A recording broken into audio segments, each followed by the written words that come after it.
are places where you can unexpectedly stumble upon a beehive, although you might have a harder time doing that considering that they are kind of dense foliage-wise. Now, just like in real life, if you disturb the bees and make them angry, then you are potentially at risk of getting stung.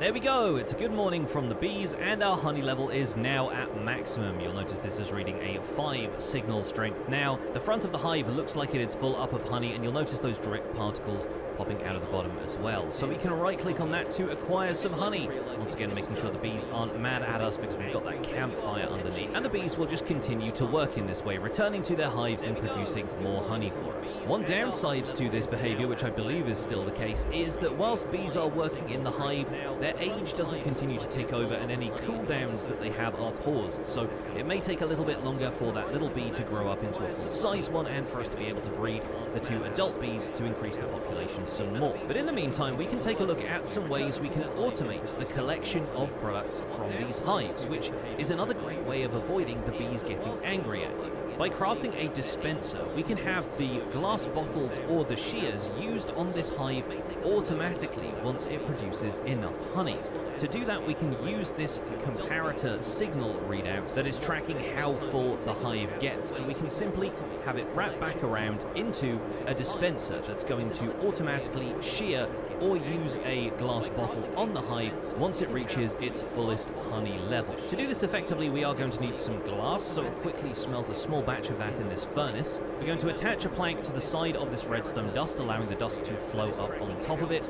We're going to place a glass block there so that the signal will not get broken by us wrapping it back around onto this block here. From there, we're going to place one more wood plank here. We're going to have the dispenser facing downwards into the hive, and we're going to add the shears inside of that, and then we'll need to go and get a redstone repeater. Adding the repeater on top of here with a block in front of that over the top of the dispenser will make sure that once this signal strength reaches 5, it's going to power that block, which will power the dispenser, and that will use the shears to harvest the honey from this hive. This hive over here has now gotten full, so I'm going to harvest that one manually, adding to my supply of honey bottles, which will stack. You'll notice that regular bottles of water don't stack, even though the empty glass bottles do, and honey bottles are some of the only bottled resources which do stack, because once we have 4 of them, we can craft them into a honey block. And of course, now that I've set up all that redstone, the bees are more interested now that I've set up all that redstone than they are that one. Now that I've set up all that redstone than they are that one. Now that I've set up this house than they are that one. Now that I've set up this house than they are that one. That I found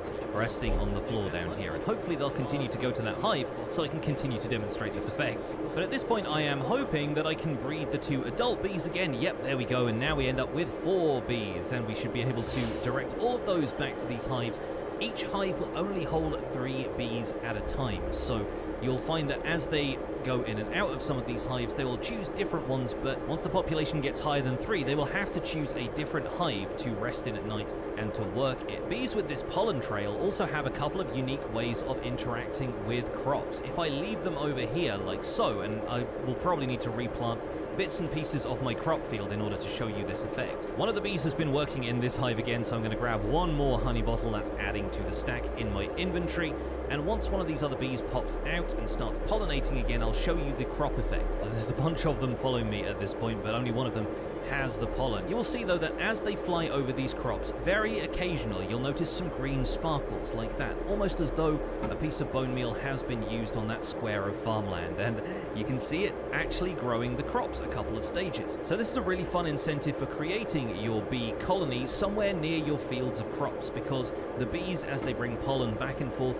from the flowers to the hives, are going to increase the growth rate of any nearby crops that they happen to fly over. If you are automating this setup with a dispenser though, the bees don't know who to get angry at, considering that the action hasn't actually been performed by a player, it's been performed by redstone components. And so if you're harvesting stuff automatically, it is safe to remove the campfire from this setup. Just remember that if you want to harvest anything manually, it is best to put it back again. Unfortunately, a couple of our bees here have kind of gone walkabout, and this is a tendency they have, which is why you will often find players keeping bees in enclosed conditions, whether that's inside of a building of some kind or even just encasing their entire beekeeping setup in a big glass box, just to make sure that the bees don't end up wandering off in search of distant flowers and not being able to find their way back home again. So in order to limit the amount of directions in which these bees can wander off, we're actually going to silk touch each of these hives, which, if there are bees currently working inside the hive, will bring the bees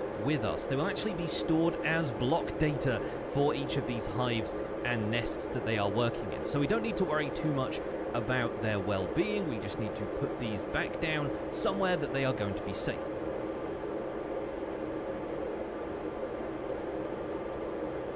And in this case, I'm going to start breeding them in my attic. It might seem like a bizarre thing to do, but this attic space is going to be kind of perfect since it doesn't really have any exits. It's got a couple of windows maybe, but the bees won't be able to get out of those, and whilst they might try to pathfind to flowers that are planted on the outside of the house, at least for now, we'll be able to breed them safely in here. At the end of every night, they will go back into these hives, at which point if we want to pick them up and move them using the Silk Touch pickaxe, we can do that. And it'll prevent them from wandering off while we try and expand the population, because we are going to build an automatic honeycomb farm today. And while I would love to have automatically harvested honey as well, I think we're going to save that for another day. For now, just know that it is worth doing if you can get hold of 4 honey bottles, because that will craft into a honey block.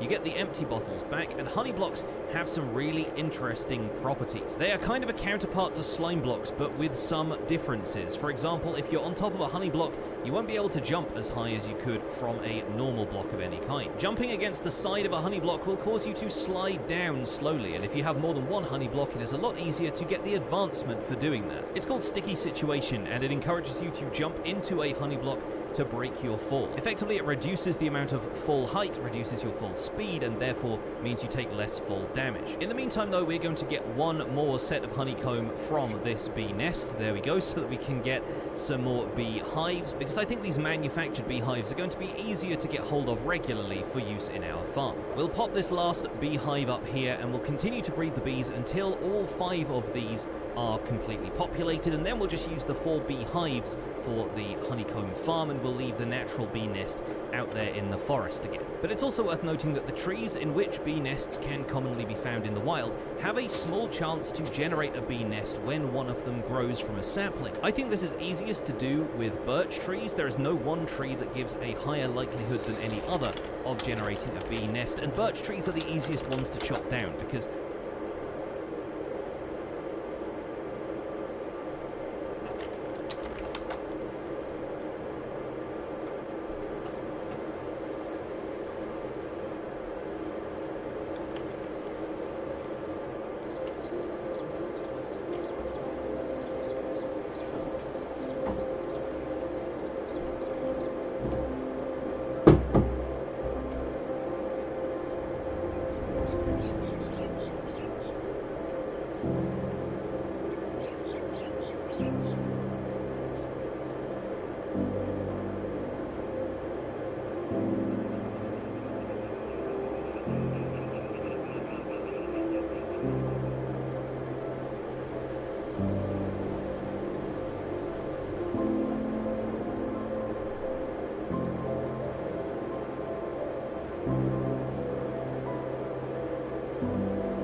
Nou, ik denk, ik kijk eens even voor de jongens wat ik kan regelen.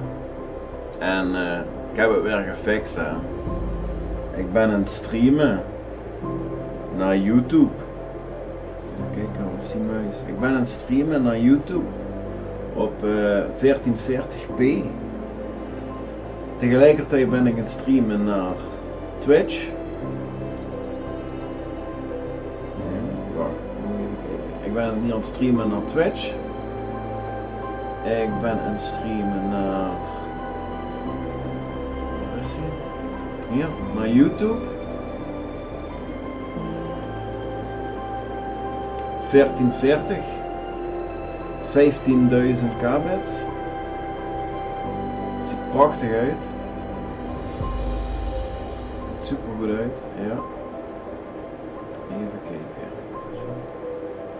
Dus dit is, ik ben een streamer dus naar YouTube op 1440p, 15.000 kbits. Ik ben een streamer naar Twitch, 1080p. Het ziet ook prachtig uit. 1080p, 60 frames, 6000. En als derde ben ik een streamer naar Kik. Ook prachtige kwaliteit. 1080p, 60 frames, 6000 kbits. Goeie hè?